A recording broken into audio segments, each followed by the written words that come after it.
Hey guys, welcome back to yet another interesting video from How Logical, and in this video I am going to show you how to add your Trello in Teams. So without any further ado, let's dive right into this exciting video.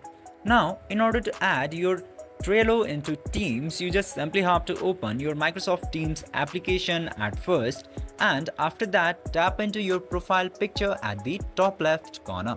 And from there you will get to see a lot of options, and among them you will find this invite to teams option.